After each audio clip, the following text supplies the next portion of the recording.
சிவாய நமஹா. Next gen astro நேயர்கள் அனைவருக்கும் அன்பான வணக்கம். அடியாருக்கு அடியன் சந்தோஷ் திரிமேனி சிவாச்சாரியார். வரக்கூடிய அக்டோபர் மாதம் நிறைய நல்ல விஷயங்களை தரக்கூடிய அற்புதமான மாதமாக அமைகிறது. குறிப்பாக சொல்லணும்னா இந்த அக்டோபர் மாதத்தினுடைய அதாவது புதன்கிழமை அக்டோபர் 2ஆம் தேதி மகாலயபக்ஷ அமாவாசை வருகிறது. முன்னோர்களுக்கு தர்ப்பணம் செய்வதற்கு ரொம்ப உகந்தமான நாள் இது. அதே மாதிரி வியாழக்கிழமையிலிருந்து பார்த்திங்கன்னா அக்டோபர் மாதம் 3ஆம் தேதியிலிருந்து நவராத்திரி 9 தினங்கள் ஆரம்பிக்கின்றது. இதனுடைய முக்கியமாக அக்டோபர் மாதம் 11ஆம் தேதி வெள்ளிக்கிழமை சரஸ்வதி பூஜை, ஆயுத பூஜை வருகிறது. அதே மாதிரி அக்டோபர் 12ஆம் தேதி அதுக்கு மறுதினம் விஜயதசமி கொண்டாடக்கூடிய ஒரு அற்புதமான நாள். அக்டோபர் 15 வெள்ளிக்கிழமை சிவபெருமானுக்கு உகந்தமான பிரதோஷ தினம் சம்பவிக்கின்றது. அக்டோபர் 16ஆம் தேதி புதன்கிழமை சிவபெருமான், மகாவிஷ்ணு, பெண் தெய்வங்கள், கிராம தெய்வங்கள் போன்ற அத்துணை தெய்வங்களையும் வழிபாடு செய்வதற்கு ரொம்ப உகந்தமான நாள் அப்படிங்கிற ஒரு பௌர்ணமி. அதுவும் இந்த புரட்டாசி மாதத்திலே வரக்கூடிய பௌர்ணமி அப்படிங்கிறது ரொம்ப சிறப்பு வாய்ந்த ஒரு நல்ல நாள். அதே மாதிரி அக்டோபர் மாதம் 18ஆம் தேதி வெள்ளிக்கிழமை புரட்டாசி மாதம் முடிவடைந்து ஐப்பசி மாதம் ஆரம்பிக்கின்றது. இந்த ஐப்பசி மாதம்ங்கிறது துலா மாதத்தினுடைய ஒரு நல்ல நாள். இந்த துலா மாதம் அப்படிங்கிறது பார்த்திங்கன்னா முருகப்பெருமானுக்கு ரொம்ப உகந்தமான ஒரு நல்ல நாள் இந்த மாதங்கிறது. அது மட்டும் இல்லை, துலா மாதத்திலிருந்து தான் மழை அதிகமாக பெய்ய ஆரம்பிக்கும். அதனால தான் துலா உற்சவம் அப்படின்னு பார்த்திங்கன்னா காவேரி ஓடக்கூடிய பகுதிகளிலே ரொம்ப சிறப்பாக கொண்டாடுவார்கள். அப்புறம் ஐப்பசி மாதம் ஆரம்பித்த மறுநாள், அதாவது அக்டோபர் 19ஆம் தேதி முருகப்பெருமானுக்கு உகந்த கிருத்திகை வருகிறது, சனிக்கிழமை. அக்டோபர் 20ஆம் தேதி ஞாயிற்றுக்கிழமை விநாயகப் பெருமானுக்கு உகந்தமான சங்கடஹர சதுர்த்தி. அதே மாதிரி அக்டோபர் 28ஆம் தேதி வாஸ்து நாள் வருகிறது. புதிய மனைகள், மடம், ஆலயம், கோவில்கள் கட்டுவதற்கெல்லாம் ஒரு சிறப்பான ஒரு நல்ல நாளாக இந்த வாஸ்து நாள் வருகின்றது. குறிப்பாக இந்த மாதத்தினுடைய இறுதியாக அக்டோபர் 31ஆம் தேதி வியாழக்கிழமை தீபாவளி பண்டிகை வருகிறது. இப்படியாக இந்த மாதம் ஒரு சிறப்பான ஒரு நல்ல மாதமாக அமைகிறது. மேலும் இந்த மாதத்தினுடைய கோச்சார அமைப்புகளை பார்த்தோமேயானால் ரிஷபத்தில் குரு பகவான் செல்லுகின்றார். குறிப்பாக அக்டோபர் 14ஆம் தேதி அவர் வக்கரமாக மாறுகிறார், வக்கர பயிற்சியை எடுக்கிறார். அதே மாதிரி செவ்வாய் பகவான் இந்த மாதத்தினுடைய 23ஆம் தேதி வரை மிதுன ராசியில் இருந்து 23ஆம் தேதிக்கு மேல் தனது சஞ்சாரத்தை கடக ராசியிலே ஆரம்பிக்கின்றார். சூரிய பகவான் காலச்சக்கரத்தினுடைய 6வது பாவமாக இருக்கக்கூடிய கன்னி ராசியிலே இந்த மாதத்திலே இருக்கின்றார். 18ஆம் தேதிக்கு மேல் அவரும் துலா ராசிக்கு பிரவேசிக்கின்றார். புத பகவான் இந்த மாதம் 6 தேதிகளுக்கு கன்னி ராசியிலிருந்து அதற்கு மேல் துலா ராசியிலே சஞ்சாரம் செய்து இந்த மாதம் 25ஆம் தேதிக்கு மேல் அவரும் விருச்சிக ராசியிலே சஞ்சாரம் செய்ய ஆரம்பிக்கின்றார். அதே மாதிரி தான் கேது பகவான் இந்த மாதம் முழுவதுமாகவே அவர் கன்னி ராசியிலேயே இருக்கின்றார். முதலிலே இந்த மாதத்தினுடைய ஆரம்பத்தில் சுக்கிர பகவான் துலா ராசியில் இருக்கின்றார். இந்த மாதம் 14ஆம் தேதிக்கு மேல் விருச்சிக ராசியிலே தனது சஞ்சாரத்தை ஆரம்பிக்கின்றார். அதே மாதிரி தான் சனி பகவான் இந்த மாதம் முழுவதுமாகவே வக்கர கதியிலே செல்லுகின்றார், கும்ப ராசியிலே. ராகு பகவான் இந்த மாதம் முழுவதுமே மீன ராசியில் தனது சஞ்சாரத்தை நடத்தி கொண்டிருக்கின்றார். இப்படியாக இந்த 9 கிரகங்களும் அந்தந்த கோச்சார அமைப்பிலே நல்ல ஒரு ஒளிமையான இடத்திலே இந்த மாதத்திலே இருக்கின்றது. மேலும் இப்போ மேஷம், ரிஷபம், மிதுனம், கடகம், சிம்மம், கன்னி, துலாம், விருச்சிகம், தனுசு, மகரம், கும்பம், மீனம் அப்படின்னு 12 ராசிகளுக்கும் இந்த அக்டோபர் மாதம் 2024 எப்படி இருக்க உள்ளது அப்படிங்கிறத கொஞ்சம் தெளிவாக பார்ப்போம். மிதுன ராசிக்கு உண்டான பலன்களை கொஞ்சம் விரிவாக பார்ப்போம். இந்த அக்டோபர் மாதம் 2024 மிதுன ராசிக்காரங்க நல்ல ஒரு அறிவு பொருந்தியவர்களாக இருப்பாங்க. குறிப்பாகவே எந்த ஒரு இடத்துலையுமே சரி, ஒரு மேல்நிலையில் இருக்கக்கூடிய வேலை செய்கிறவங்க, குறிப்பாக அக்கௌண்ட்ஸ் துறையில் இருக்கிறவங்க, ஒரு கம்பெனியினுடைய முக்கிய சூத்திரதாரியாக பார்த்திங்கன்னா இந்த மிதுன ராசிக்காரங்க போய் உட்காந்துருவாங்க. ஏன்னா அவங்களுக்கு ஒரு நல்ல அறிவு, நல்ல சமயோஜிதமான ஒரு புத்தி, ஒரு இந்த இடத்துல இந்த சமயத்திற்கு, அதாவது இடம், பொருள், ஏவல் அப்படின்னு சொல்லுவாங்க. இந்த 3ஐயும் சேர்த்து தான் ஒரு விஷயத்தை நம்ம செய்யணும். அது மாதிரி செய்யக்கூடிய குணாதிசயம் கொண்டவங்க மிதுன ராசிக்காரங்க. அவங்களுக்கு இந்த அக்டோபர் மாதம் அப்படிங்கிறது ஜென்மஸ்தானத்தில் 11ஆம் அதிபதியாக இருக்கக்கூடிய செவ்வாய் இருக்கிறாரு. அவர் இருக்கக்கூடிய ஒரு நல்ல அமைப்புகள்.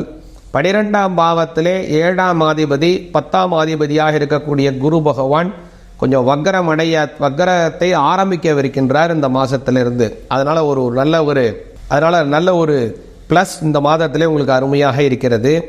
இந்த மாதத்தில் மேலும் ஒரு நல்ல சிறப்பு என்னன்னா, உங்களுடைய ராசிநாதன், உங்களுடைய ஆள் புத பகவான், அந்த புத பகவான் 4ஆம் பாவத்திலிருந்து 5ஆம் பாவத்திற்கு வருகிறார் 6ஆம் தேதி.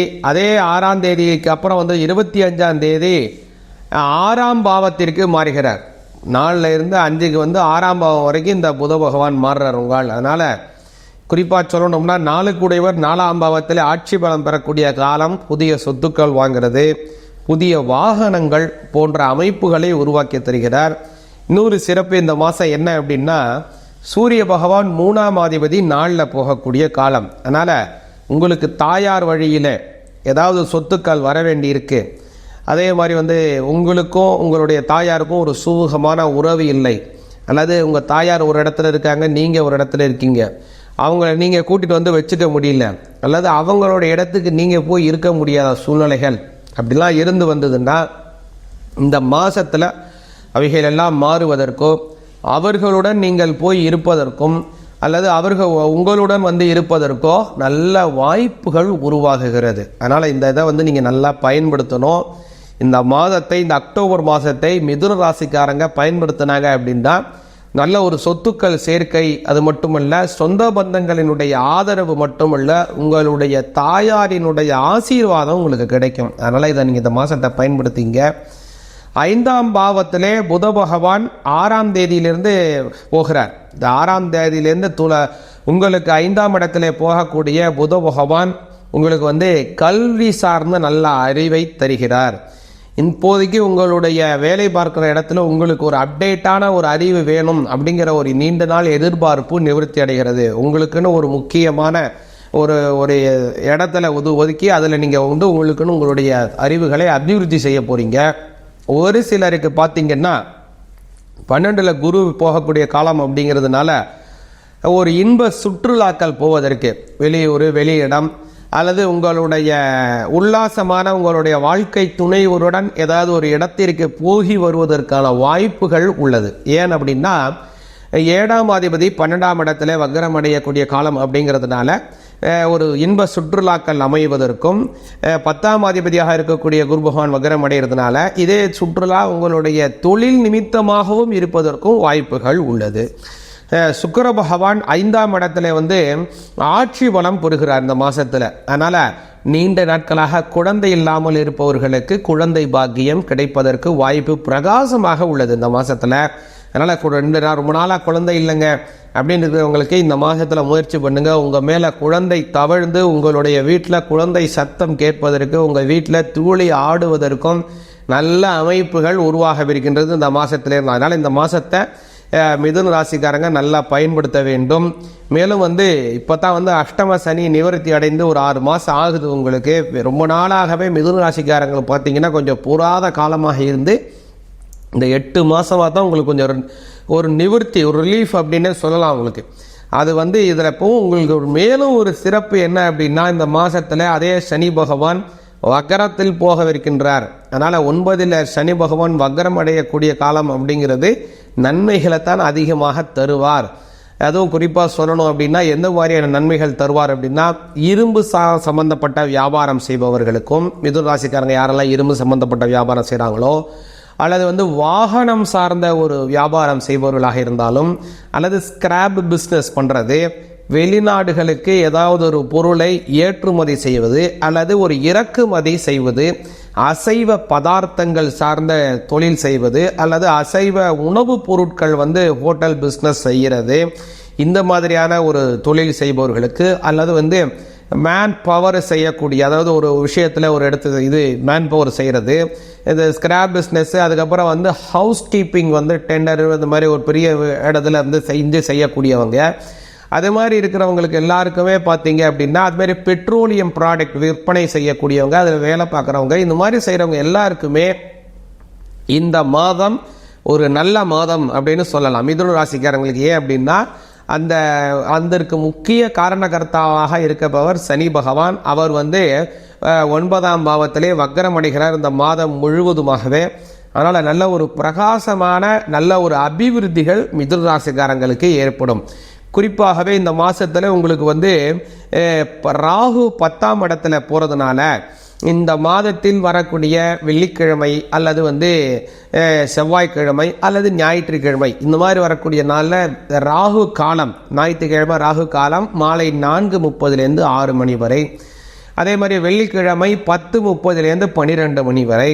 அதே மாதிரி செவ்வாய்க்கிழமை மதியம் 3 மணியிலிருந்து மாலை 4:30 மணி வரை. இந்த மாதிரி இருக்கக்கூடிய ராகு காலத்தில் துர்க்கைக்கு விளக்கு ஏற்றி வழிபாடு செய்து வந்தீங்க அப்படின்னா நல்ல பலன்களை கொஞ்சம் அதிகமாகவே பெறுவீங்க மிதுன ராசிக்காரங்க. மிதுன ராசிக்காரங்களுக்கு இந்த மாதம் அப்படிங்கிறது வாழ்க்கையிலே குறிப்பாக தொழில் ரீதியாக நல்ல முன்னேற்றத்தை அடையக்கூடிய மாதமாக அமைகிறது. சிவாய நமக. இப்போ நம்ம இந்த பார்த்த பலன் அப்படிங்கிறது, இந்த கோச்சார பலன் அப்படிங்கிறது உங்களுக்கு நல்ல பலன்களை பரிபூர்ணமாக தர வேண்டிய பலன்கள். அதனால் இந்த பலன் உங்களுக்கு கிடைக்கல அல்லது ஏதோ ஒரு கால தாமதமாகி கொண்டிருக்கிறது அல்லது கிடைக்குது ஆனால் அந்த கைக்கு கிடைக்குது வாய்க்கு எட்டலை, அதை பூர்ணமாக அனுபவிக்க முடியல, பரிபூர்ணமாக கிடைக்கல அப்படின்னா இதுக்கு என்ன ஒரு விஷயம் அப்படின்னா, உங்களுடைய ராசிநாதன் அல்லது உங்களுடைய லக்னநாதன் அல்லது உங்களுடைய தசாநாதன் அல்லது உங்களுடைய ஆட்சி கிரகம் உங்களுடைய புத்திநாதன் ஏதோ ஒரு கிரக அமைப்புல ஏதோ ஒரு கிரகம் உங்களுக்கு எதிர்வினையை கடுமையாக ஆற்றி கொண்டிருக்குங்கிறது ஒரு நல்லா புரிந்து கொள்ளுங்கள். அதனால இந்த எதிர்வினை ஆற்றக்கூடிய ஒரு கிரகத்திற்கு என்ன சாந்திகள் செய்யலாம் அல்லது அந்த தெய்வத்தை வழிபாடு செய்து இந்த பலனை பரிபூர்ணமாக நீங்கள் பெறணும் அப்படின்னா ஒரு தகுந்த நல்ல ஜோதிடரை பார்த்து நல்லபடியான நல்ல பலன்களை பெறுங்கள். அடியேனிடம் இது சார்ந்த விஷயங்களை நீங்கள் கலந்து ஆலோசனை செய்யணும், உங்களோட தனித்துவமான ஜாதகங்களை பார்த்து நல்ல பலன்களை பெற்று வாழ்க்கையில முன்னேறணும் அப்படின்னு நினைச்சீங்கன்னா இந்த நம்பரை தொடர்பு கொண்டு அடியேனுடன் உங்களுடைய ஜாதகம் சார்ந்த ஆலோசனையை பெறுங்கள். சிவாய நமஹா. நமது நெக்ஸ்ட் ஜென் ஆஸ்ட்ரோ அப்படிங்கிற இந்த சேனல் அப்படிங்கிறது நல்ல ஆன்மீக தகவல்களை உங்களுக்கு வழங்கக்கூடிய அற்புதமான சேனல். அதனால் இந்த சேனலை பின்தொடருங்கள்.